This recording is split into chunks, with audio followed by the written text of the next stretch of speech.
నుంచి గల్లీ దాకా ఉన్నారండి గర్ల్ ఫ్రెండ్స్.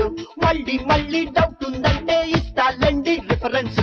హలో అంటే అల్లుకుపోయే లేడీస్ ఉన్నారు, కల్లోనైనా కిస్సిమ్మంటూ వేధిస్తుంటారు. ఢిల్లీ నుంచి గల్లీ దాకా ఉన్నారండి గర్ల్ ఫ్రెండ్స్. మళ్ళీ మళ్ళీ డౌట్ ఉందంటే ఇస్తాలండి రిఫరెన్స్.